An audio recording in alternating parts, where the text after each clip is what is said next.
When my son Marcus and his new wife, Vanessa, invited me over for Thanksgiving dinner, I was thrilled.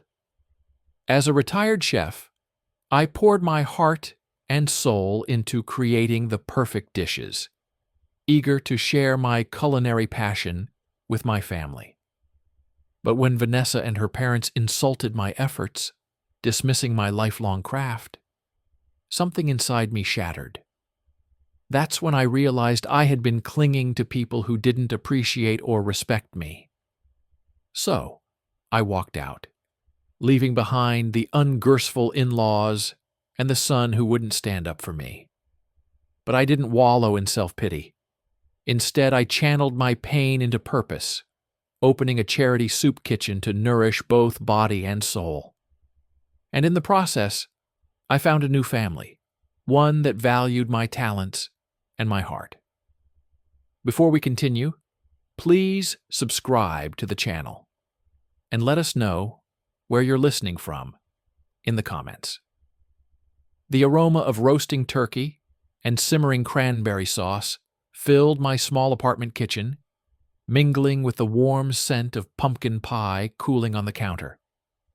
I hummed softly to myself as I stirred the gravy, my movements practiced and precise, honed by a lifetime in professional kitchens. Thanksgiving had always been my favorite holiday, a time to gather with loved ones and share the joy of a lovingly prepared meal. And this year I was particularly excited. My son Marcus and his new wife Vanessa had invited me to join them for the festivities, along with Vanessa's parents, whom I'd be meeting for the first time. I'd thrown myself into the preparations with gusto, drawing upon all my years of experience as a chef to create the perfect dishes. The turkey was a golden brown masterpiece, the stuffing fragrant with sage and thyme. The sweet potatoes were whipped to a velvety smoothness, the green beans almondine crisp and flavorful. But the real showstopper was the pumpkin pie, a recipe I'd spent decades perfecting. The crust was flaky and buttery, the filling smooth and creamy with just the right balance of spice. It was my culinary magnum opus, the dish I was most proud of in a long and storied career. As I packed up the food, carefully arranging each dish in my worn but well-loved insulated carriers, I felt a flicker of nervousness in my chest. It had been a challenging year for Marcus and me, our relationship strained by the loss of my beloved wife, his mother, to cancer.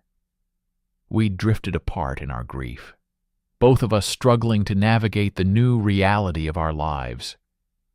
But when he'd called to invite me for Thanksgiving, his voice warm and eager, I'd felt a surge of hope. Perhaps this was the olive branch I'd been longing for, the chance to reconnect and rebuild the bond that had once been so strong between us. I arrived at Marcus and Vanessa's upscale apartment building just before noon, my arms laden with food and a bottle of good red wine. Vanessa greeted me at the door, her smile bright but slightly strained. "Frank, welcome. Come on in. Let me help you with those." She reached for my bags, her perfectly manicured hands a stark contrast to my own weathered and calloused fingers. I noticed the way her eyes widened slightly as she took in the sheer volume of food I'd prepared. "Wow, you really went all out, didn't you? You know, you didn't have to go to so much trouble." We were planning to handle most of the cooking ourselves. I felt a flicker of unease at her words, but pushed it aside with a smile. Oh, it was no trouble at all. Cooking is my passion, my way of showing love. And besides, I wanted to make sure everything was perfect for our first Thanksgiving together as a family. Vanessa's smile faltered slightly, but she quickly recovered, leading me into the kitchen where Marcus was setting the table. He looked up as I entered, his face breaking into a genuine grin. Dad, you made it, and you brought enough food to feed an army from the looks of it. I chuckled, setting my bags down on the counter. Well, you know me. I never do anything halfway, especially when it comes to cooking for the people I love. For a moment, I saw a flicker of emotion in Marcus's eyes, a hint of the warmth and affection that had once flowed so easily between us. But then Vanessa's voice cut through the moment, her tone slightly sharp. "Marcus, my parents just arrived. Could you go and greet them while I help your dad get the food ready?" Marcus hesitated for a moment, glancing between Vanessa and me. But then he nodded, giving me an apologetic smile before heading out of the kitchen.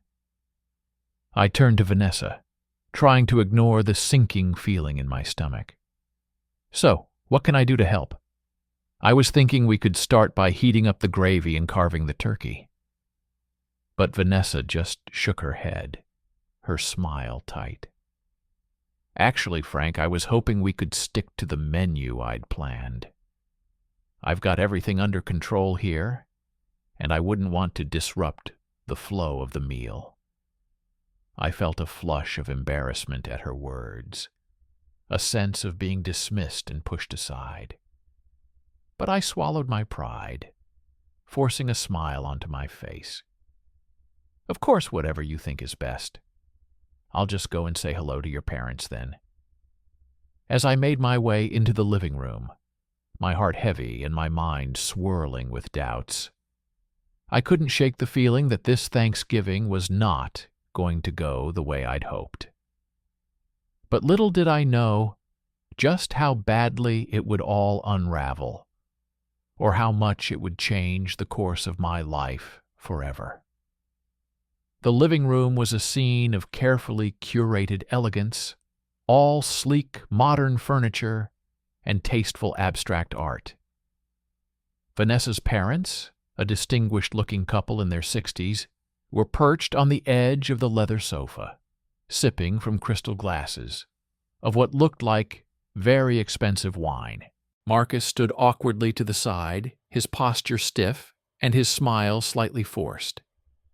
I could see the tension in his shoulders, the way his eyes darted nervously between his in-laws and me. "Dad, this is Vanessa's mom and dad, Evelyn and Richard. Guys, this is my father, Frank."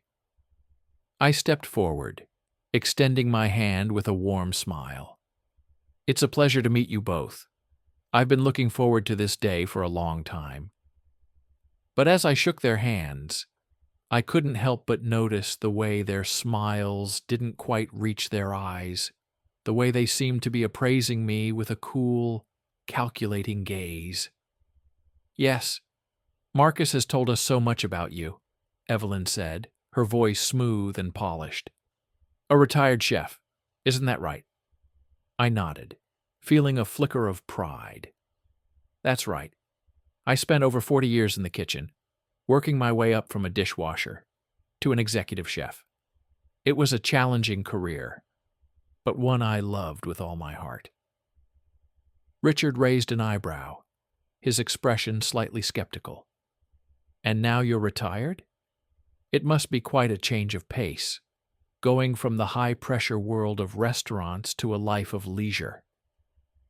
I felt a prickle of defensiveness at his words, a sense that he was somehow questioning my worth. But I kept my tone even, my smile in place. "Oh, I wouldn't say it's a life of leisure. I still keep busy, volunteering at the local food bank and mentoring young chefs. And of course, I always enjoy cooking for my family and friends." Vanessa chose that moment to breeze into the room, a tray of appetizers in hand. "Speaking of cooking, everything's just about ready. Why don't we all head to the table?" As we took our seats, I couldn't help but notice the way Vanessa had arranged the dishes, the unfamiliar recipes and flavors that graced the table. There was a kale and quinoa salad, a tray of roasted Brussels sprouts, and a strange-looking casserole that seemed to be made entirely of tofu and vegetables. My own dishes, the ones I'd spent hours preparing with love and care, were nowhere to be seen. "Vanessa, dear, this all looks lovely," Evelyn said, her voice dripping with approval. "I can see you've really embraced the healthy eating trend. So important to take care of our bodies, especially as we age." Vanessa beamed, clearly basking in her mother's praise. "Thank you, Mom. I've been trying to incorporate more plant-based options into our diet. It's not always easy getting Marcus to embrace change, but I think it's worth it in the long run." I felt a surge of indignation on my son's behalf, a sense that Vanessa was somehow belittling his tastes and preferences. But when I glanced over at Marcus, he just shrugged, his expression resigned. As the meal progressed, the conversation turned to the food itself, with Evelyn and Richard offering their opinions on each dish with an air of cultured authority. "The quinoa is perfectly cooked," Richard remarked, spearing a forkful of the tiny grains. "And the kale has just the right amount of bite. You've really mastered the art of healthy cooking, Vanessa." But when it came to my own dishes, the ones I'd carefully reheated and laid out on the sideboard, the comments were less enthusiastic. "The turkey is a bit dry," Evelyn sniffed, picking at a slice of white meat. "And the stuffing is so heavy, so traditional. I'm surprised you didn't try something a bit more modern, Frank." I felt my cheeks flush with embarrassment and anger, a sense of being judged and found wanting. I'd poured my heart and soul into those dishes, drawing upon all my years of experience and passion. To hear them dismissed so casually, so cruelly, was like a knife to the gut. But what hurt even more was Marcus's silence, the way he just sat there, pushing his food around his plate, refusing to meet my eyes. He knew how much this meant to me, how hard I'd worked to create the perfect Thanksgiving meal. And yet he said nothing, did nothing to defend me or my craft. As the meal drew to a close, I could feel my composure starting to crack, my patience wearing thin. And when Vanessa brought out a store-bought pumpkin pie, setting it down on the table with a flourish, something inside me snapped. "What about the pie I made?" I asked, my voice tight with barely suppressed anger. "The one I spent hours perfecting, the recipe I've been making for decades." Vanessa had the grace to look slightly abashed, but her tone was still dismissive. "Oh, I'm sorry, Frank. I didn't realize you'd brought a pie. But I'm sure it's delicious. We can always save it for later, maybe have it with coffee." I stood up from the table, my hands shaking with rage and hurt. "No, that's quite all right. I wouldn't want to impose my old-fashioned, heavy desserts on such a modern, health-conscious family." I could see Marcus's eyes widen with shock, his mouth opening as if to say something. But I didn't give him the chance. I was already turning, striding out of the room with my head held high, even as tears burned at the back of my eyes. I grabbed my coat from the rack by the door, my mind whirling with 1,000 different emotions: anger, betrayal, a deep and aching sense of loss. I had come here hoping to reconnect with my son, to forge a bond with my new daughter-in-law and her family. But instead I had been insulted, dismissed, made to feel like an outsider in my own flesh and blood's home. As I stepped out into the cold November air, the door slamming shut behind me, I knew that something had fundamentally changed. I could no longer cling to the hope of a relationship with Marcus, not if it meant sacrificing my own dignity and self-respect. But even as my heart ached with the pain of that realization, I could feel a new sense of purpose taking root in my soul. I was a chef, a creator, a nurturer of bodies and spirits, and I would not let this setback, this betrayal, define me or my future. No, I would find a new way to share my gifts, to make a difference in the world. And I would do it on my own terms, with my head held high and my heart full of hope. The idea began to take shape as I walked, a glimmer of possibility in the midst of the darkness. A soup kitchen, a place where I could feed the hungry and the hurting, where I could pour my love and my skill into every bowl and every bite. It would be my legacy, my way of honoring the passion that had driven me for so many years. And it would be a testament to the strength and the resilience of the human spirit, to the power of compassion and kindness in the face of cruelty and indifference. As I turned the corner towards my apartment building, my steps quickening with newfound energy, I felt a sense of clarity wash over me. This was my path, my purpose, and nothing and no one could stand in my way. Not even the son who had broken my heart, or the family who had tried to break my spirit. I was Frank Delaney, and I was unbreakable. The next few weeks passed in a blur of activity and determination. I threw myself into the task of bringing my soup kitchen to life, pouring all my energy and passion into the planning and preparation. I started by reaching out to my old contacts in the restaurant industry, people who had known me for years and respected my skills and my dedication. Many of them were more than happy to help, offering donations of equipment, ingredients, and even their own time and expertise. I also began to network with local charities and social service organizations, building relationships with the people who worked on the front lines of hunger and poverty. They were thrilled to have someone with my background and my commitment on their side, and they offered invaluable advice and support as I navigated the challenges of starting a nonprofit. But perhaps the most surprising source of help came from my own community, the people who had known me for years as a neighbor, a friend, and a fixture of the local food scene. When word got out about what I was doing, the outpouring of support was overwhelming. People stopped me on the street to offer their encouragement, to share their own stories of hardship and resilience. They brought me casseroles and baked goods, volunteered to help with the renovations on the old storefront I'd rented for the kitchen. They even helped me come up with a name for the place, Frank's Family Table, a tribute to the love and the warmth that I hoped to bring to every meal.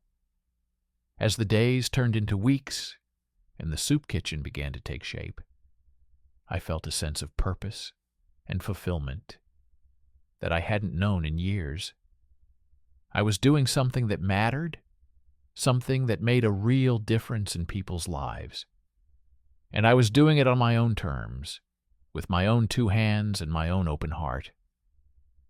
But even as I threw myself into my new venture, I couldn't entirely escape the pain and the heartache of my fractured relationship with Marcus.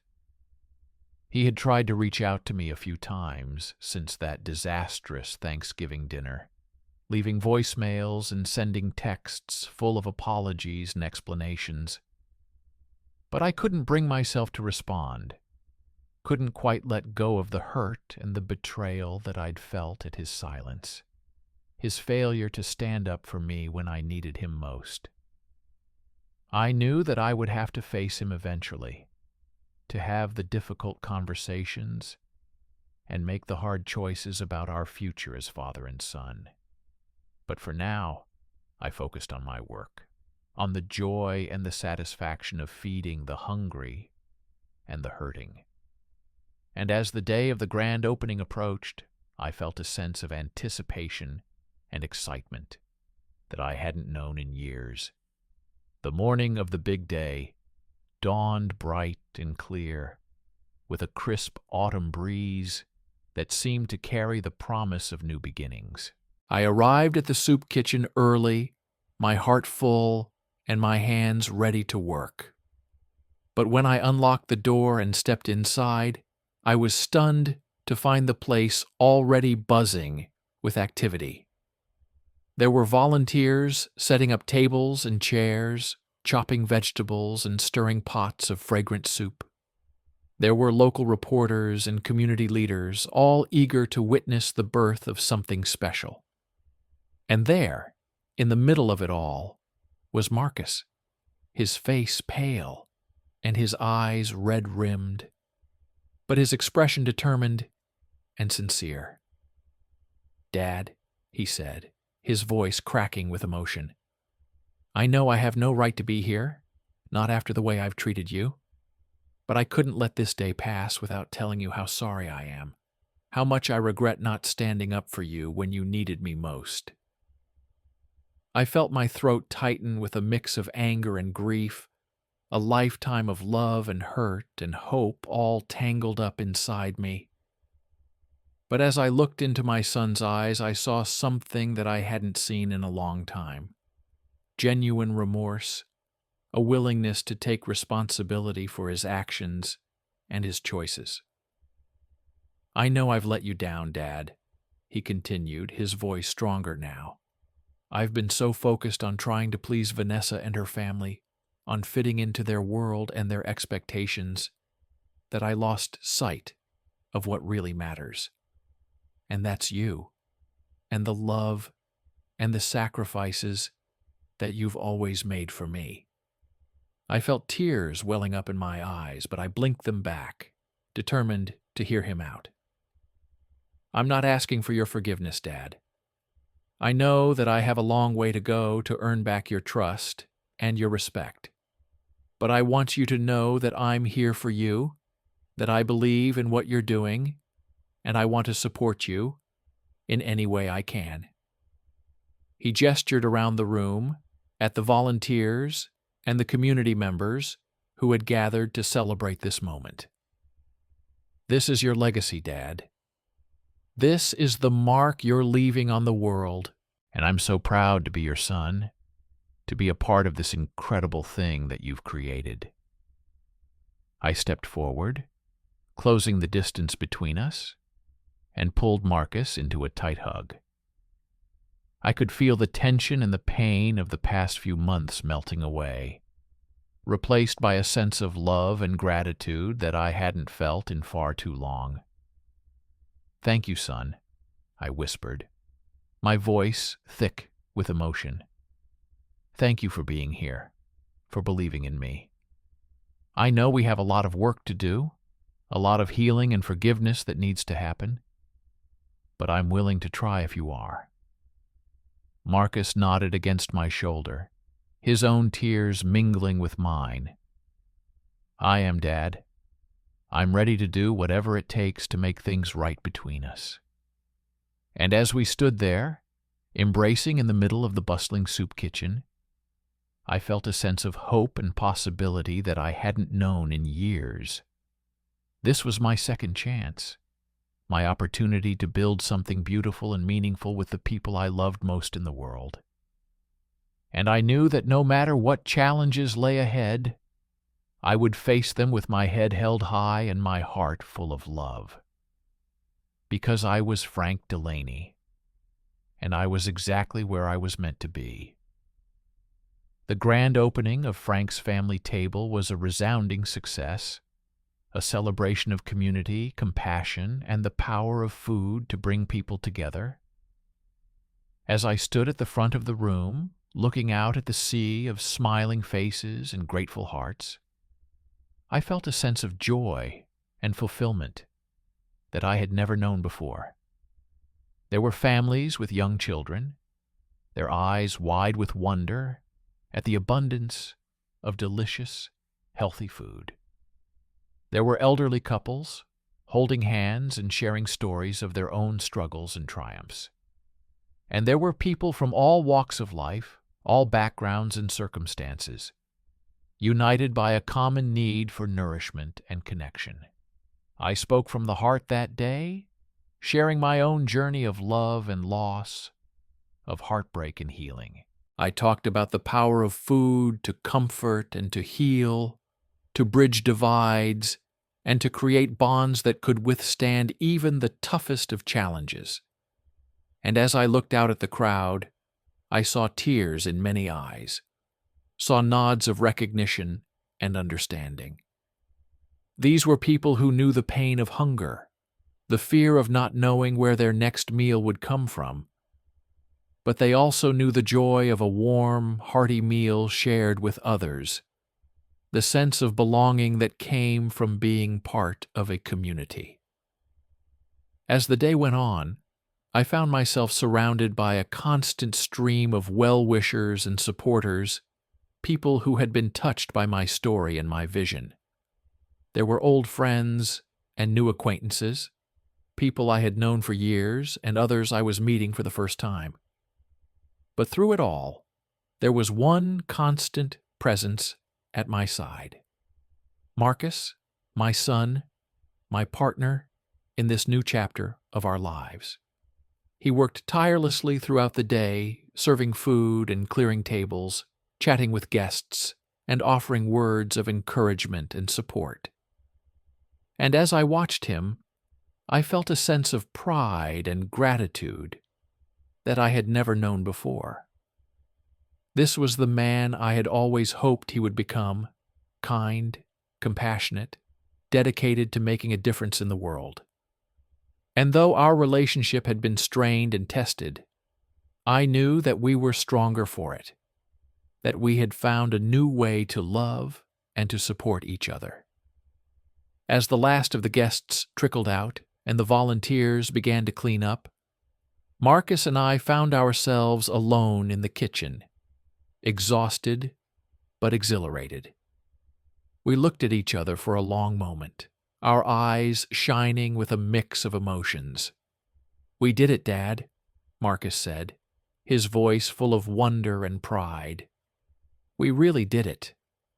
I nodded, my throat tight with emotion. "We did, son, and we couldn't have done it without each other." He stepped forward, pulling me into a tight hug. "I love you, Dad. And I'm so sorry for ever making you feel like you were anything less than the amazing man and father that you are." I held him close, my heart full to bursting. "I love you too, Marcus. And I forgive you. I know that we've both made mistakes, that we've both hurt each other. But what matters now is that we're here, together, making a difference in the world." We stayed like that for a long moment, savoring the warmth and the love between us. And then we got back to work, cleaning and organizing, planning and dreaming of all the ways we could continue to grow and to serve our community. In the weeks and months that followed, Frank's family table became a fixture of the neighborhood, a beacon of hope and comfort for all those who passed through its doors. We expanded our menu, offering not just soup, but also sandwiches and salads, casseroles and baked goods, all made with love and care by a dedicated team of volunteers. We also began to offer other services like job training and resume workshops, financial literacy classes, and family counseling sessions. We partnered with local schools and community organizations, working to address the root causes of hunger and poverty, and to create lasting change in people's lives. And through it all, Marcus and I grew closer and stronger, our bond forged in the fire of shared purpose and unconditional love. He and Vanessa even began to volunteer at the soup kitchen on weekends, bringing their own skills and passions to the work we were doing. It wasn't always easy, of course. There were days when the crowds were overwhelming, when the donations ran low and the bills piled high. There were moments of doubt and frustration, of wondering if we were really making a difference in the face of such overwhelming need. But every time I felt my resolve wavering, every time I started to question my own strength and resilience, I would look around at the faces of those we served, the children with their gap-toothed smiles, the seniors with their weathered hands and twinkling eyes, the families who had found a sense of home and belonging within our walls. And I would remember why I had started this journey in the first place. Not for fame or fortune, not for recognition or reward, but for the simple, profound joy of feeding the hungry, of nourishing the body and the soul. This was my calling, my purpose, the work that I had been born to do. And as long as there were people in need, as long as there were hearts to be fed and lives to be touched, I knew that I would never stop. Because I was Frank Delaney, a chef, a father, a man who had found his true north in the midst of the storm. And I was exactly where I was meant to be, doing exactly what I was meant to do. And that, in the end, was all that mattered. As the years passed and the soup kitchen grew and thrived, I found myself settling into a new rhythm of life, a new sense of purpose and fulfillment. Every day brought new challenges and new joys, new opportunities to make a difference in the lives of those who needed it most. I woke up each morning with a spring in my step and a song in my heart, eager to get to work and to see the smiling faces of those who had become like a second family to me. I spent my days chopping and stirring, seasoning and tasting, pouring all my love and skill into every meal I prepared. But I also spent time listening and learning, hearing the stories and the struggles of those who came through our doors. I met people from all walks of life, all backgrounds and circumstances, each with their own unique journey and their own reason for seeking out our help. There was the young mother who had fled an abusive relationship, the elderly veteran who had fallen on hard times, the teenager who had aged out of the foster care system with nowhere else to turn. Each of them touched my heart in their own way. Each of them reminded me of the incredible resilience and strength of the human spirit.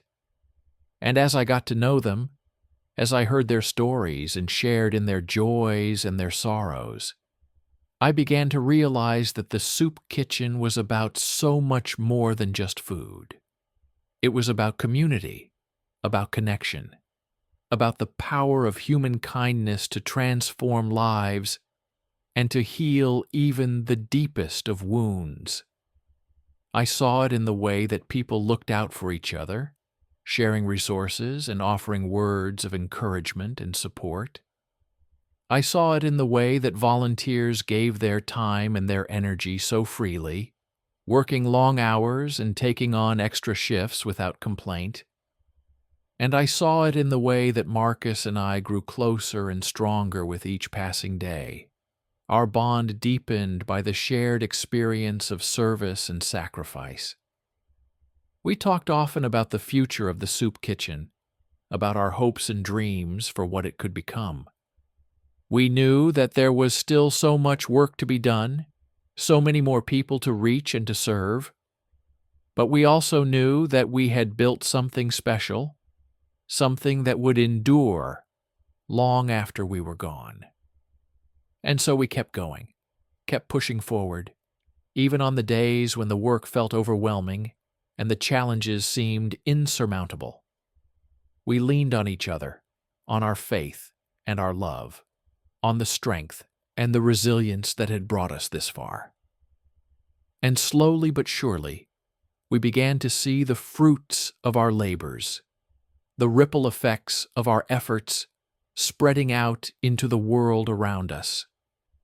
We saw families finding stability and security, children thriving in school and in life, whole communities being transformed by the power of compassion and care. It was a humbling and awe-inspiring thing to witness, a reminder of the incredible potential that lay within each and every one of us. And as I looked back on my own journey, on the twists and turns that had brought me to this place and this moment, I couldn't help but feel a deep sense of gratitude and wonder. I had started out as a chef, a man who found joy and purpose in the simple act of feeding others. But somewhere along the way, I had become something more, a father, a friend, a leader, a beacon of hope in a world that often felt dark and uncertain. And I knew that none of it would have been possible without the love and the support of those around me. My son, my volunteers, my community, all the people who had believed in me and in the work we were doing. As I stood in the kitchen one evening, stirring a pot of fragrant vegetable soup and listening to the laughter and the chatter of those gathered around the tables, I felt a sense of peace and contentment wash over me. This was where I belonged, where I had always belonged, in the heart of the community that had embraced me and lifted me up. And I knew that, no matter what challenges lay ahead, no matter what storms we might have to weather, we would face them together, with love and with grace, with the knowledge that we were all part of something bigger than ourselves. Because that, in the end, was the true magic of the soup kitchen, the true power of the work we were doing. It wasn't about the food or the funding or the accolades and the awards. It was about the people, about the connections and the relationships that we built, about the love and the compassion that we shared. It was about the way that we showed up for each other, day after day, week after week, year after year, in the face of all the hardships and the heartaches that life could throw our way. And as long as we had that, as long as we had each other, I knew that we could face anything, that we could overcome any obstacle and rise to any challenge. Because we were a family, a community, a force for good in a world that so desperately needed it. And we would never ever stop fighting for what we believed in, for the dignity and the worth of every human being, for the power of love to heal and to transform. That was our legacy, our gift to the world. And it was a gift that I knew would endure long after I was gone, a light that would continue to shine in the hearts of all those who had been touched by our work. And for that, I was truly deeply grateful.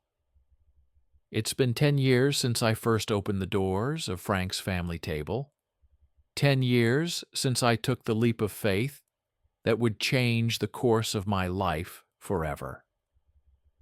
And as I look back on all that we've accomplished, all the lives that we've touched, and the hearts that we've nourished, I can't help but feel a deep sense of pride and gratitude. We've grown so much over the years, expanding our reach and our impact in ways that I never could have imagined. What started as a small, humble soup kitchen has become a thriving community center, a hub of hope and healing for all those who pass through our doors. We've served countless meals, provided job training and education, offered counseling and support services, and so much more. We've been a lifeline for those in need, a source of comfort and care for those who have nowhere else to turn. And we've done it all with the help and the support of an incredible network of volunteers, donors, and community partners, people who believe in the power of compassion and the importance of taking care of our most vulnerable neighbors. But even as we've grown and evolved, even as we've faced new challenges and new opportunities, one thing has remained constant: the love and the dedication of my son, Marcus, and the unbreakable bond that we share. He's been by my side every step of the way, working tirelessly to support our mission and our vision, to be a source of strength and inspiration for all those around us. And watching him grow and thrive, seeing the incredible man that he's become, has been the greatest joy and the greatest privilege of my life. I know that the road ahead won't always be easy, that there will be obstacles and setbacks and moments of doubt and fear, but I also know that we have the strength and the resilience to face whatever comes our way, to keep pushing forward in the name of love and justice and human dignity. Because that's what we do at Frank's family table. We feed the hungry, we comfort the afflicted, we stand up for those who have been forgotten or left behind. We create a space where everyone is welcome, where everyone is valued, where everyone has a seat at the table. And as long as there are people in need, as long as there are hearts to be nourished and lives to be touched, we will be here, doing the work that we were called to do, shining a light in the darkness and spreading hope in a world that so desperately needs it. That is our promise, our commitment, our sacred duty. And it is a duty that we will never, ever forsake, because we are more than just a soup kitchen, more than just a community center. We are a family, a movement, a force for good in a world that is hungry for love and compassion. And we will keep on feeding that hunger, keep on nourishing those souls, for as long as we have breath in our bodies and fire in our hearts. That is the legacy of Frank's family table. And it is a legacy that will endure long after I am gone, a testament to the power of love, to change lives, and to transform the world. And for that, I am truly, deeply grateful. If you found Frank's story of resilience, compassion, and the power of food to bring people together inspiring, please hit the like button and subscribe to our channel for more heartwarming tales of everyday heroes making a difference in their communities. And don't forget to share your own experiences and reflections in the comments below. We all have the power to make a positive impact on the world around us, no matter how small or simple our actions may seem. So let's keep the conversation going. Let's keep spreading the love and the light, one meal and one act of kindness at a time. Thank you for being here, for being a part of this community of change makers and dreamers. Together we can build a world where no one goes hungry, where everyone has a place to belong, and where the power of human connection triumphs over all. So let's get to work, my friends. Let's roll up our sleeves and open our hearts, and let's show the world what the love of a chef, a father, and a community can do. The table is set, the meal is ready. All that's missing is you,